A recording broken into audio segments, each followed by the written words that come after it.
Hi, it's Jane from the Compassion Project, and I am here today with Mia and Dawn to play a game of Cool to Connect Couple. And I'm super excited. Welcome, Mia and Dawn. Thank you. It's great to be here. Thanks.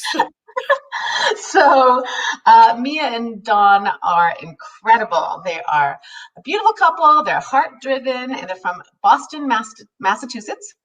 They are performing artists and health enthusiasts, which is amazing. We'll talk a bit about that.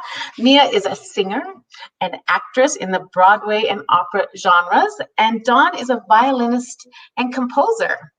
They have been married for 20 years. Amazing. And they're passionate about living their best life and helping others do the same. So they have a Facebook group called, it's a business called Activate and Thrive, which you can check out to see more about what they do with their health and wellness company, which is incredible. And so today we're going to be playing a game of Cool to Connect. I'll explain it. It's about getting a really good conversation going and thought-provoking questions. So I'm going to be asking 3 questions. They're surprise questions. I'm going to shuffle up the cards, and then I'll ask a question, and we'll decide who answers it. So, but first, I want to just maybe Mia or Dawn, who would like to tell everyone how you met? Just like a quick version of how you met. Oh my gosh, that could take up the whole time. Quick version. Quick version is that we've known each other since we both lived in New York City. We knew each other through church, basically, and I was at the time married to the mother of my children. We only had one child at the time. That marriage went another direction, but I babysat that child. So no, that's where we met originally, and then after that situation changed, Mia and I united. So that's it goes back to our New York City days. They moved to Massachusetts, had 2 more children. Yeah, and wow. Then our paths, the universe. Sometimes the connection doesn't it's right. Too strong, right? Yeah. Okay, that's amazing. And yeah. Now, so you used to babysit the children, and now you're stepmom. I'm their stepmom. And the beautiful thing is we're all kind of one big happy family. Their mother is very much part of our whole circle. We have holidays together. Sometimes Mia and my ex-wife don't stop talking with each other. It's very, very nice. We have a very lovely situation. We're very grateful for that. I knew them before they even had kids. So, it's just okay. Funny. That's beautiful. I love that. Okay, this is gonna be fun.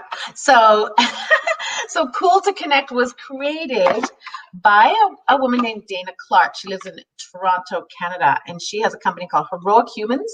And then she created these connection cards because she wanted connection to be cool again. So that was her idea. And yeah, so what I'm going to do is shuffle them up, and then I'll read the card and let the universe decide what question. Shuffle. Ready? I don't know, I guess. Here we go. That's the fun of not knowing. Okay, first question. Who do you look up to and why? See, it's a good question, right? Who do you look up to? Tough having them be a surprise on the spot. What was that? That's tough having them be a surprise on the spot. I'd love to be ready with an answer, but do you want to take it? Well, gosh, I mean, I feel like I have a handful of people I look up to, and they're people that inspire me to be better, people that I look at the way they're living their life and the contribution that they are making in this world. And they may not even know that they're my mentors or the people that I look up to. But I look at the value that they're bringing to life and to others, because for me, my stage was very different years ago. And, in many ways, yes, of course, you're there for the audience, but you're there because you just have this burning desire to be on stage and to share the gifts that that you've been given. And my platform to share is very different today than it originally started out to be, which was much more into the musical and performing arts. And Yeah. as much as I love music and I love those areas, for me, it's now about the people I look up to are people that I feel like are really leaving their footprint, and living, the kind of life that is making a difference for others, really contributing to others. And so I keep thinking, what more can I do so that when it's time for me someday to move on, I feel like I've really left a strong footprint. So I guess it's kind of a vague response to what you're saying, because I'm not naming one person, No, it's good, Mia, because I think, we all strive to look up to someone and learn. We want to learn from each other. I'm not sure if it's Tony Robbins that said it or who it was, but it's like that we surround ourselves by the five people we surround ourselves by, that's who we become. Yes. So you want to surround yourself by people that inspire you, and it doesn't have to be someone that's alive. The person that I look up to the most for me is Wayne Dyer. Like, I am like Wayne Dyer. Yeah. Everything about him. He passed away 6 years ago, but I learned from him. Yeah. No. So it doesn't necessarily have to be someone that you're really close to. It could be someone that you listen to that inspires you. Yeah. What about you, Don? Well, I think I would also not have I have a couple of specific people in mind, but the category that these people are in is people who have truly learned to love all, to just love mankind. Absolutely unconditionally. And their answer to every single challenge that arises is 4 letters, LOVE. Yeah. And you will hear nothing ever come out of their mouths that is outside of that sphere of love, no matter what is happening. So that's what I really look up to. I'm trying to learn to be that more. I'm already better than I was, I'd say, even a year ago at that. And the funny thing is, I've known about the need to be like this my whole life. And yet it's taken a long time to reach the point where you're just more committed to it than you might have been at one time. So that's also becoming aware of how you think. And I think as we get older, when we go through a lot, you do turn more inward and realize that there really is nothing else but love, like being pure love, and knowing that no one ever does anything to you. Like, everyone's just on their own journey. And if you can react with love always, then can you imagine if everyone figured that out? No. Right. I have a t-shirt that says, if you could be anything in the world, be kind. And you know, it's just cultivating that. And I think we even talked about that at the last talk that you and I had, just about how children and animals just come with that, within them, and if they're different than that, it's because something's been done to them. But they're born, they spring into, life, just knowing how to be loving. Pure, yeah. Right. It's true. I love your answers. See, that's perfect, because we all look up to someone we need to. And I'm sure both of you, people are like, oh, Mia and Dawn are amazing. Like, you inspire people with what you're doing. So I hope so. of course you do. You do. Okay. That was good. Next question. Do you want me to shuffle it again, or would you like me to go with the next one? Shuffle. Shuffle off to Buffalo. Shuffle. Okay. Let's poll our studio audience. Here's the next question. Who in your life embodies bravery and courage? Shall I? Yeah, go be for the it. first one to take that? Sure, if you want to. My second born child.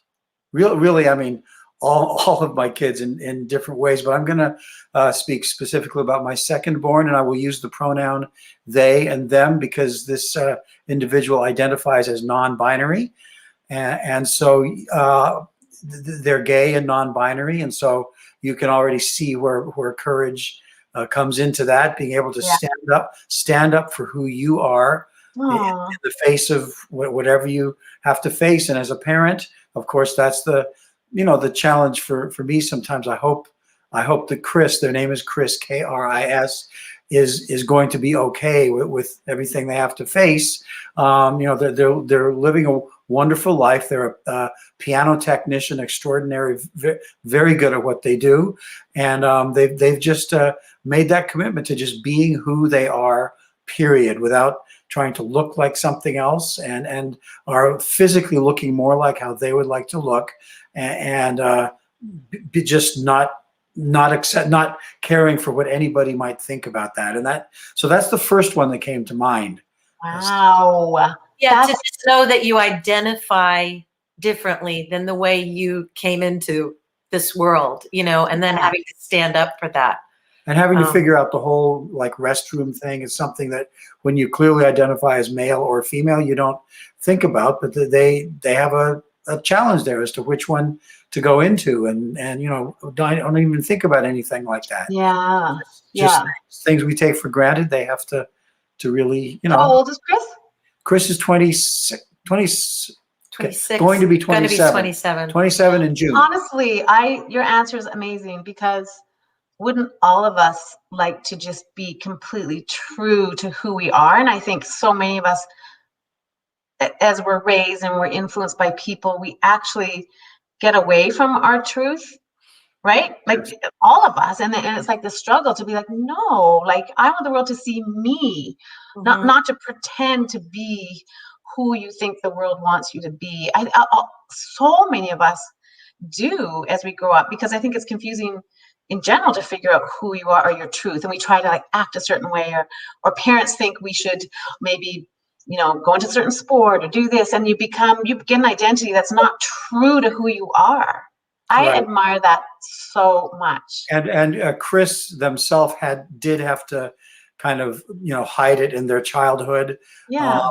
I have to confess that I was not as understanding by any means and sympathetic as I needed to be. And it took learning some lessons on my part to just let them be who they need to be. Yeah. It's a much more freeing place to be. Of course, you can't kick against the pricks, so to speak. You can't fight against what just is, and nor do I even want to now. Anyway, and the only answer is the 4 letters, right?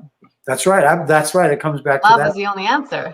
Chris is an amazing, beautiful individual, and I'm very, very proud of them in every conceivable way. So especially going back to what you asked, the courage and bravery in this and courage world. Yeah.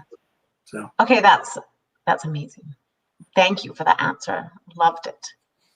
And all of us can learn from that, just to be true to who we are and let our children be true to who they are. Because I think, and something I've listened to, whatever, that you don't raise children, you cultivate them. Like let them figure out who they are and what they love, and let them shine on their own. You don't raise them, cultivate them and love them. Right. Okay, Mia. Well, I'm going to read it again. Yeah. Who in your life embodies bravery and courage? That's the question.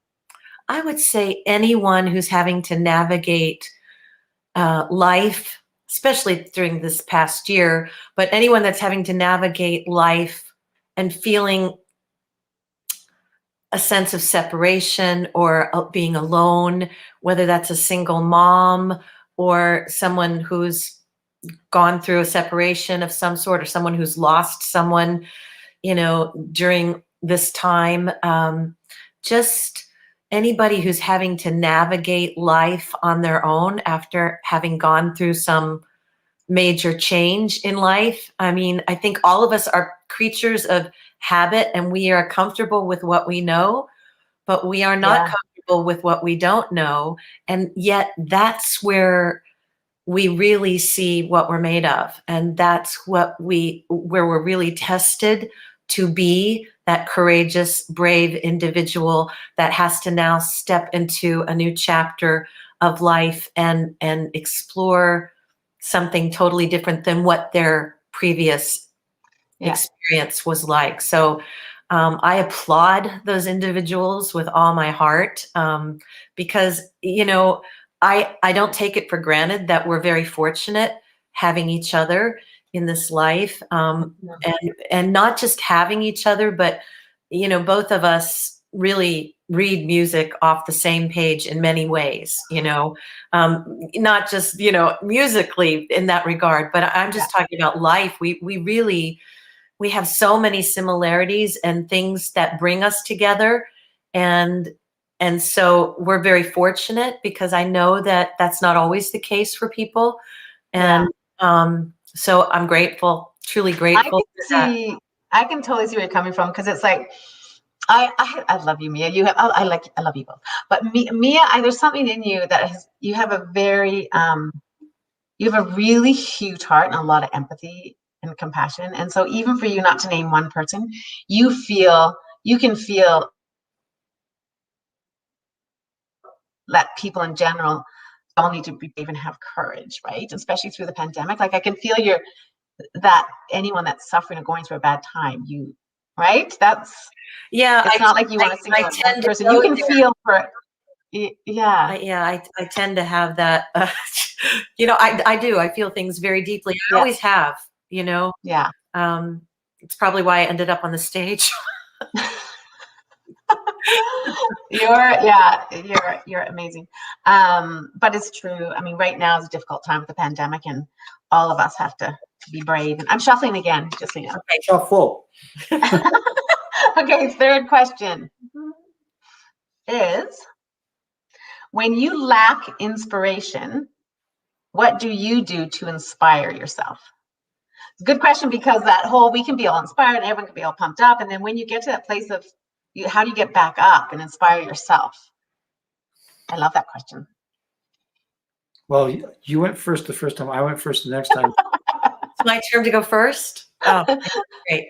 Okay. So when I lack inspiration, I might pick up a book, or watch a podcast, but I probably would start with what I feel like I need to just center myself. And that may be meditation, it may be prayer, whatever works for people.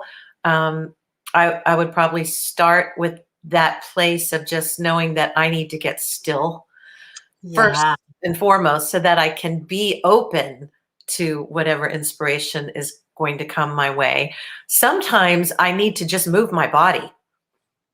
Sometimes I need to just go outside for a jog, or, just move, because that will then give me the fuel to come back and feel like I can do something. So, here again, I'm not saying one thing, but I might start with the prayer and the meditation.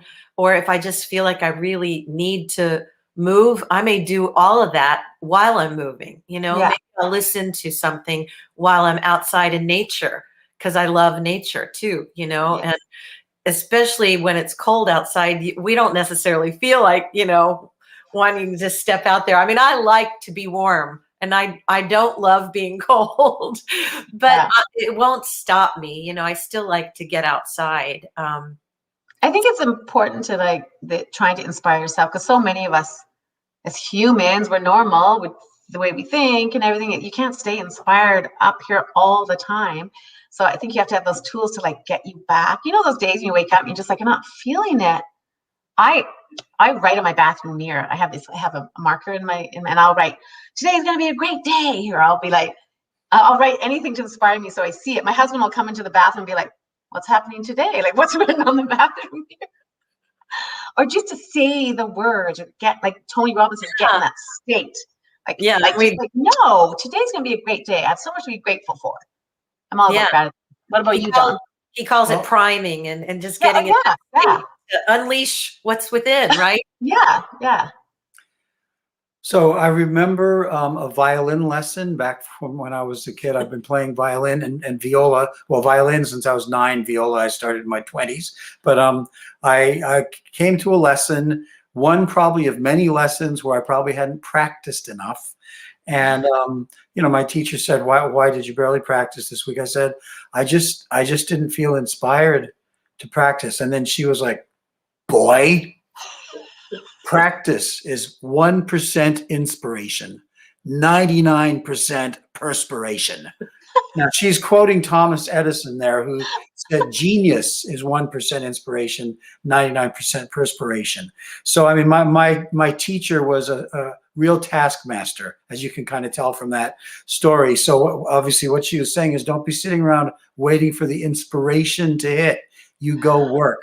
Now, as a musician, you know, anybody who starts a discipline from a young age, whether it's dance, gymnastics, sports, you know, playing an instrument, singing, acting, it's a discipline that has to be cultivated from a very early age. And so you learn to just work.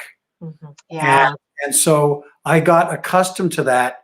And I would have to say at this point, if the inspiration isn't there, I either just let it be and work, or I go with it and just say, okay, I'm just not going to do anything right now, because I'm comfortable with where I am as far as being motivated and driven to accomplish. And so maybe there's something in the universe telling me that you just need to have a little bit of space for a little bit here, and trust that it's all going to be back. So whether that space, I'm not going to say that space is always going to meditation or prayer. Maybe we just need to just stop for a little bit and let the inspiration tanks fill back up again. Yeah. So I've found that I don't fight it at this point. Now, I think if it went on and on, I'd have to, but I haven't found that it goes on and on. We sometimes reach an inspiration wall. And then you either, as my teacher said, get on with it and just don't be inspired, but perspire and get going, or give yourself a little space and know it's going to be back. Yeah. Are you guys big morning routine? Do you have strong morning routines? Yeah. Yeah. That's when I feel like I'm most productive. Yeah, in the morning. Yeah, me too. Because I find that if I don't do my morning routine, I have trouble staying inspired in the day. I can get really blah. And so I have to like pump myself up in the morning. I'm all like, go, go, go. And I shower, and then I have ice cold shower, and I listen to Tony Robbins or Wayne Dyer while I'm getting ready. And then I might do push-ups, and then I'm like literally in the bathroom, this whole routine. I come out ready for the day. And my husband's like, can we have a coffee first? But if I don't do that, I just feel. I feel unproductive. I feel stressed. You know, if I don't stick to something that makes me feel productive, you know, I mean, I just feel like, but sometimes then I can say I have to be careful, because I get into this do mode. And, you know, I wake up and I go. And then 9 o'clock at night or 10 o'clock at night, I finally stop, you know, and then it's. Yeah. But I think John's right too. It's like that. I think it is important to just be like, maybe you don't feel it, just to go with that. Like maybe right now you just have just quiet, read a book. You don't have to be inspired all the time. Or for even women, I think, are a little more emotional in the way we think. So to settle our brains and just sit quiet, whether it's meditation or do a yoga or something that just gets your brain not overthinking or worrying, then you can kind of tap back into that inner place where I think the real inspiration comes from deep within us, that we have to still our minds so we can actually find it. That's kind of what I think. Yeah. So anyway, those were great questions. I just have one more question before we end, and that's my own question. And that, what are you grateful for? Oh, I love gratitude. It's my favorite thing. Well, what are you most grateful for? I am, okay. Again, it's really easy to go second because you have like 2 minutes to formulate your answer. I'm going first. So I am very grateful for the ability to expand one's thought into a new horizon and a new space, and not to stay stuck and to assume that you need to stay in one particular place. I don't know if I'm being vague, but this has been my experience over the last year, frankly. I mean, in the performing arts, as I'm sure everybody knows, it's been very, very devastating to have our industry just decimated, and unable to perform, unable to be in front of an audience and all of that. And so it's forced me, I've been forced to do what I've just was talking about, to open up new horizons in my thought first and foremost. And so I'm very grateful to just for the fact that one can do that one can always open up one's thought and turn into new channels and just let things evolve and unfold in the way that they're going to. Maybe we find ourselves pushing back less, where we didn't even realize we were pushing back on some good things that could happen to us if we would just let go and stop outlining. So Yeah. for that ability, I'm very grateful. I love that, because I really, truly believe when you become aware, your thoughts are everything. They create your entire life. And it's hard, but you can change your thoughts and change everything. Good answer. Okay, Mia. What are you most grateful for? Oh boy.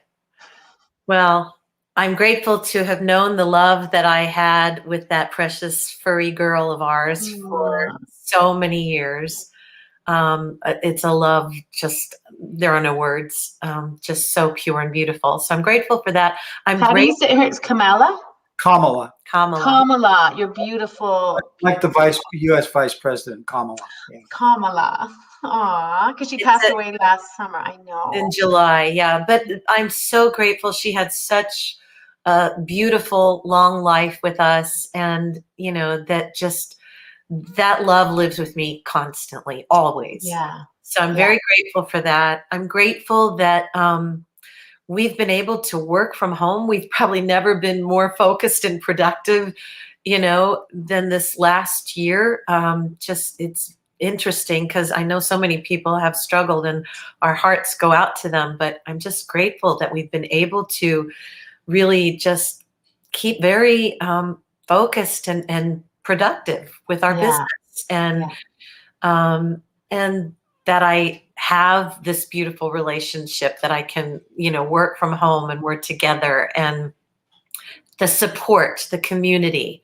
So I'm grateful for just those connections, because, when we're like dealing with something like this, the first thing we feel is disconnected and separated.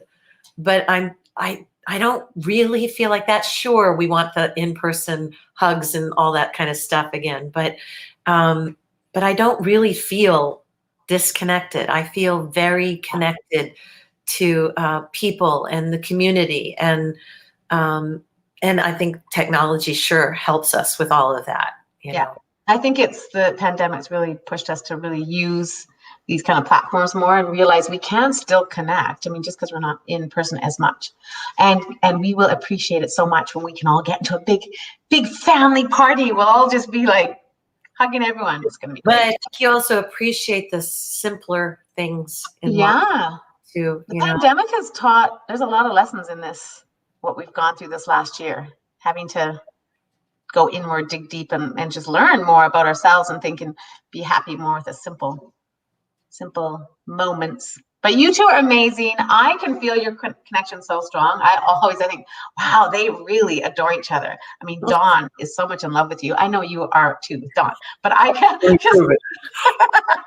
Aw, there you go. Thank you so much for playing Cool to Connect Couples. Oh, it's been Jane, such a joy. Thank you so much. I love what you're doing with this the Compassion Project. It's fun to play Cool to Connect Couple, but you're just out there just connecting with people, and this was all born out of this, right? This time.